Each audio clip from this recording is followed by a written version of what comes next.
think they are underway, so let's very quickly do this. Once again, apologies about the size of Andrew's head. Alex, I'll let you talk us through the game. So this is their first game. You can see their lifetime score at the bottom of the board is actually 4-3 in favor of Sarana.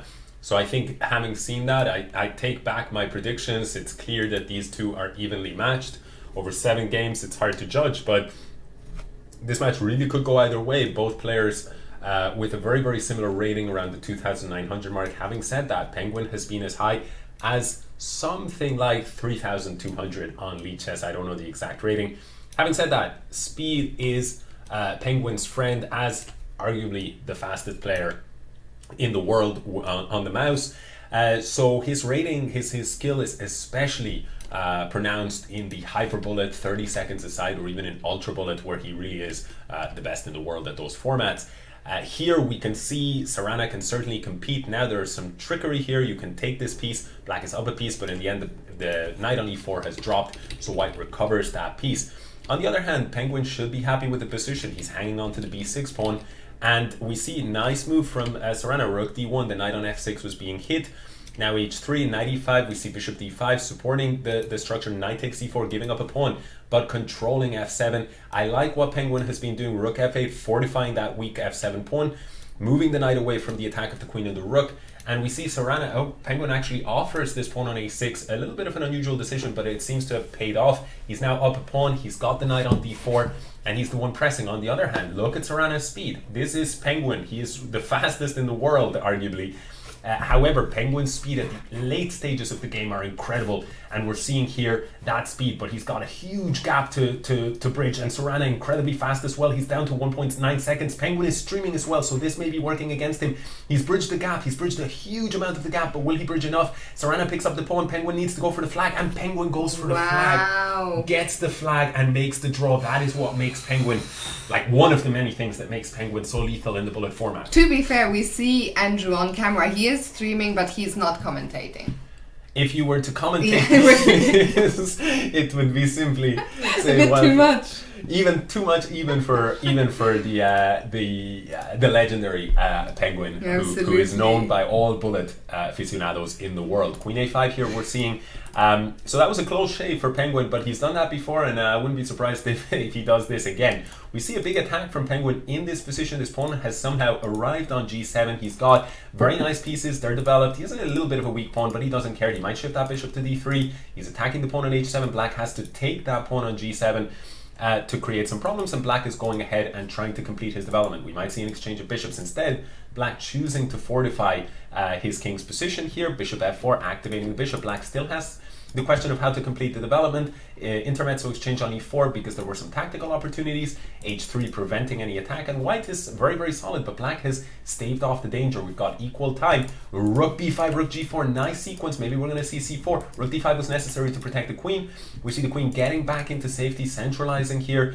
And the question is, what is the plan from white? We might see, huge move, queen h7, and that is it. That's going to decide it. Crushing move. I don't see a way to defend here. Queen g6 is going to be checkmate. Really nice tactics from Penguin. Very nice game.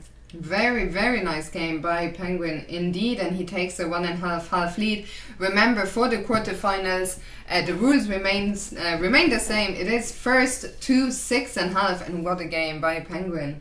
Yeah, I mean, it looked like he was going to go 1-0 down, and now he's 1.5. I mean, this is Penguin. So advantage Penguin. We're going to see what happens in this third game. A really important game because Sarana has the white pieces, and for example, were Penguin to win here and take a 2-game lead with the white pieces in the next one, it's going to be very, very difficult. Yeah, it's a quite a short match, best of 12. So it's very important in the beginning. If you can get momentum, if you can win, 2 or 3 games in a row, it makes a huge, huge difference. Yeah, and here I really like Penguin's position overall. Sarana's position is also quite good with his pieces, but we see knight takes g3 with tactical shots, and so far Penguin is the one scoring these shots. Knight c6, a counter blow. The point is, if you had taken there, that bishop on e3 was hanging, but this is not a good outcome. Look at all the pawns, they are dropping. Black's king is safer than white's because of the crippled pawn structure. We see queen e5 centralizing. That knight on g3 is very, very annoying. We might see at some point this knight coming in. h5 is a useful move. h4, now the knight here is very, very stable. We might potentially see an improvement of the king is what we're looking at. And queen c3 striking at this rook, also keeping an eye on this knight, keeping an eye on this pawn. The pawn on e3 falls. 92, end of the game. 92, end of the game. Sarana will resign. He does resign. 2.5 lead for Penguin. Huge. Keep in mind, by the way, Penguin crushed it in the first round. Yeah. 6.5 to a half. Incredible. Also, let's remind everyone, if Penguin wins this match, he has a big opponent awaiting him in the semi-finals. He will square it off against world champion Magnus Carlsen if he makes it past Alexey Sarana. Two old rivals at this point. As mentioned, they've played hundreds of times on League Chess and in Bullet, and we're going to see them battle once again if things stay this way. So far, Penguin controlled position here. Black doesn't have too much reason to complain. He's got a nice center, but white's pieces are quite well placed. Bishop on a6 for the time being, putting a bit of pressure here, but you never really want to take as Black, because then you would leave yourself with these both of these pawns isolated. Black is making headway in the center here, but we might see bishop f5. We might also see knight c5. Certainly the bishop pair here is not a big deal. e4 instead chosen, which provokes Black into making a decision here. Bishop b5 from Black, inviting white to take, to correct the pawn structure. Penguin's not going to accommodate that, so he shifts his pieces around. He might be looking for knight d3. That's what he's doing here. Rook d2, trying to gang up on the d file. And we really see, in my opinion, Penguin is taking control of this position. Black has to watch out for some tactical blows at the right moment. For now, this rook is defended, but these x-rays are very, very dangerous. a4, forcing Black's hand. We see now Black is forced to stay with this bad pawn structure. The bishop on d6 is undefended, and it's being eyed up. We might see a shifting of the knight to c4. That's what we see. Penguin improving his pieces. Rook d3 staying solid. The pawn on f2, though, you have to be a little bit careful about it. Was there an opportunity to take? No, there wasn't. The queen was protecting it. See, the bishop on d4 is a well-placed piece. White is dancing around that. That's the heart of the heart of the structure. Let's say the base of the structure for white. So white is positioning his pieces very, very well. Something has happened here on f7. I don't even know what happened. Something came off the clock, board, Alex. Both of them under 10 seconds. Oh, I would prefer the knight. Knights are so tricky. Yes, and we're seeing some pressure here. Trying. Queen b7 ideas are in the air. First he takes this pawn goes off. The king is way weaker. That's what's going to mark the difference. But look at the clock situation. The clock situation, he's going to get flagged again. Penguin's too fast. Yeah, and the problem was there, Penguin's king was safe, so you cannot check. And Black kept getting checked, and that burns your clock time. Incredible. So the Penguin's bullet experience really showing, and his speed. Yeah. I mean, I've actually personally played Penguin probably about a couple of hundred times, so I know the torture. I've experienced the anguish. Yeah, you need an absolutely massive time advantage in order to have a chance against Penguin. Yeah. And Sarana, I think, has gone in with that strategy.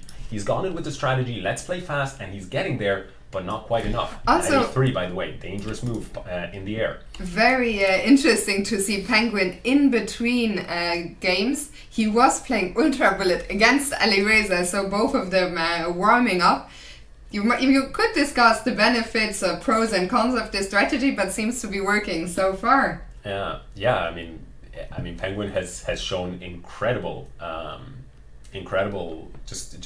performance so far. He's lost 0 games in his match 1 and match 2. Yeah. So far we're what is it, like 11 games in, something like this, and he hasn't lost a single one. And this is Bullet, where it's so easy to blunder. Yeah, I think Andrew is absolutely. We shouldn't write this match off just yet. By the way, it is 3.5, but in Bullet, as we said, anything can happen at any moment. You have a run, you get some momentum. But if we were to see Penguin versus Magnus, I think Penguin is one of the players who can, pose some real questions to Magnus. Yeah, but. Back to the game. Will we see some sacrifices here? You cannot take the bishop because of this, and I think Penguin is calculating that. He doesn't like it. He ends up a little bit awkward here. Queen g4, killing this x-ray, and queen f5. and queen back to g4. Penguin offering a draw. Sarana, he needs to put pressure, so he keeps the game alive. We're seeing another scramble, and then once again Sarana is the one with the time lead. Can Penguin make up the time lead here? We're seeing that speed from Penguin is going to come. The checks are very, very dangerous for Sarana, and look, 2 seconds against 0.5. Can Sarana, if Sarana gets flagged here, this is going to spell disaster for him and for his chances in the match. He needs to make it, and he does make it. He does make it. That was and huge. we see the smile from Sarana. I think it's the first emotion we have seen from the player. It was so incredibly important for Alexey Sarana to win this game, to get into the match. That is Penguin's first defeat, and so important also for him to come back into the match. And we now have a match on our hands. Alexey Sarana trails by 2 points. Yeah, but it's a bad start for this game here. A very important game. And look at those white pieces. They're all super active. You've got those dark squares where you're getting crushed. Knight here, bishop on e7 already. The loss of material. White can collect this rook, but he's in no rush. Black cannot step out of the squares. Maybe we'll see now the capture. And the knights get off the board. White has an extra exchange, and the problem for black is not just the exchange, but how do you complete your development here? Black is playing b6, but there is no real threat, because if you take here, the rook hangs in the end. And the problem is if you go b5, the knight still hangs. The knight is lost, and we might see a resignation. We've got 13 seconds. Sarana, you can see he is not happy, because just after striking, he needed to build that momentum, and Penguin comes back and does this. By the way, I see a question in the chat. What is the score in the match? If you guys are new to using lead chess, so this is the all-time score that you see under the boards, all-time score between the players, and this is the score for the current session. So in our case, this is the score in the match. So 4.5, 1.5 to Penguin. Really, really convincing, and the two players, by the way, seem to be happy with this variation. We've seen it already. I think this is the third time that we see it in a match, and Sarana, he is putting his eggs in this particular basket, playing against this pawn structure. It's known as an isolated queen's pawn, but Penguin seems to be happy. He's a very tactical player, and he's happy to get the opportunity to have pieces in a really good squares here. So very, very complex game, and we need to see some results here for Sarana. Penguin going into the tank. Maybe he's even looking at some tactical blows. Wait a second, that pawn on f2, the queen hangs, knight d3, all sorts of queen d4, all sorts of madness. I don't know. I have no idea what is actually going on here. I suspect most people don't either, but the players might. Sarana is going into the tank. This is a big problem. If he doesn't find anything this time situation, we see him getting quite frustrated on the clock. They go down this line, but he has invested a lot of time. He's invested a huge amount of time. He needs knight g4 now is crushing, because if you go king h1, rook takes h2 is mate. There was nothing to do. And so Penguin outfoxing Sarana. That is the class of Penguin. Penguin 1 win away from qualifying to the semi-finals, where none other than Magnus Carlsen awaits. It's incredible. When you play against Penguin, the problem is you need to win in position, which is almost impossible, and on time, which is actually impossible. So this is your problem, right? You're damned if you do and you're damned if you don't. And we're seeing that a player of the caliber of Sarana, let's remind ourselves, this is a 2,650 rated player from Russia. He's quite young, I believe 22 years old, or 20 years old, I believe. And we see Penguin once again is simply in command here. I think Penguin might finish it here. We see a huge center. Sarana is trying to chip away at that, but b3. And you're too slow. You know, even if you manage to achieve all of this center is keeping the pieces out of play. We've also got a huge control of the dark squares. We see another pawn, so now we're seeing a lot of pawns here connected. That could decide it in a middle game, that could decide it in an end game. And we also see this very powerful bishop that can crush the dark squares. So black is basically in desperate trouble here, and I think maybe the only reason he's really continuing is because if he doesn't save anything from this game, it's over. Yeah, I think also maybe a chance. Oh no, sorry, the pawn. Yeah. In bullet, unless the situation is completely is that? I think that's going to be it, because now it's pinned and we might see rook a1. We see a more practical choice, taking this pawn. We're seeing rook g4 check, and that's checkmate on the next move. Penguin with a devastating victory. What an impressive showing from Andrew Tang from the United States of America. He goes through 6.5, 1.5. What a performance. Alex, what did you make of that?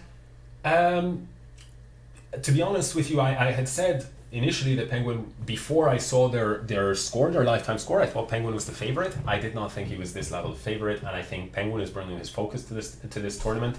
He wants it. It's a huge prize pool, the biggest in bullet tournament history. He's got some big opponents ahead of him. But so far of the players that we've seen, I think he's been, at least on paper, in terms of the massive scores that he's posted against his opponents, I think they've been the most dominant performances.